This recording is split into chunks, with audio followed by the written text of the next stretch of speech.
காலத்தின் அருமையை அறிந்து வாழாவிடில் கண்ணீர் விடுவாயே. ஞாலத்தில் பரனுனை நாட்டின நோக்கத்தை நீயும் அறிந்திடாயோ. காலத்தின் அருமையை அறிந்து வாழாவிடில் கண்ணீர் விடுவாயே.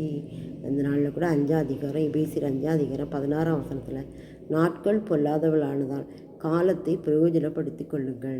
நாட்கள் பொல்லாதவைகளானதால் காலத்தை பிரயோஜனப்படுத்தி கொள்ளுங்கள் என்று சொல்லி பவுலோஸ் அப்போஸ்தலன் நம்மை பார்த்து சொல்லுகிறார்.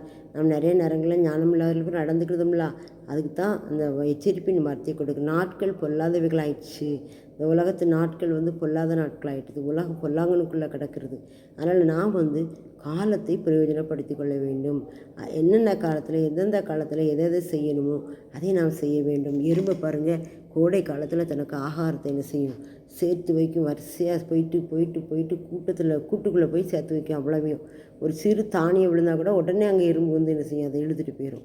ஒரு சீனி விழுந்தாச்சுன்னா, சக்கரை விழுந்தாச்சுன்னா உடனே அதை இழுத்துட்டு போகும். அங்கே ஒரு கூட்டம் வந்துடும். அவ்வளோ ஞானமாக அந்த எறும்பு செயல்படும். ஆண்டு சொல்றாரு, நீ எறும்பை கவனித்து பாரு அப்படின்னு. சோம்பேறியே, நீ எறும்பிடத்தில் போய் வழிகளை கற்றுக்கொள்.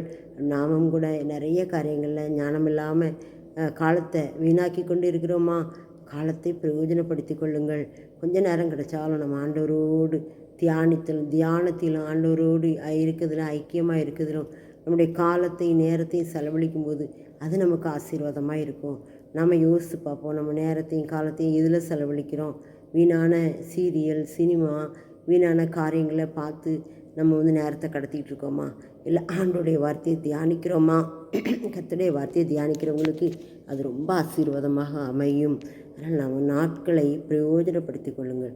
நாட்கள் பொல்லாதவர்களானதான் காலத்தை பிரயோஜனப்படுத்தி கொள்ளுங்கள். பிரயோஜனப்படுத்துகிற ஞானத்தையும் அவர் நமக்கு தரணும்.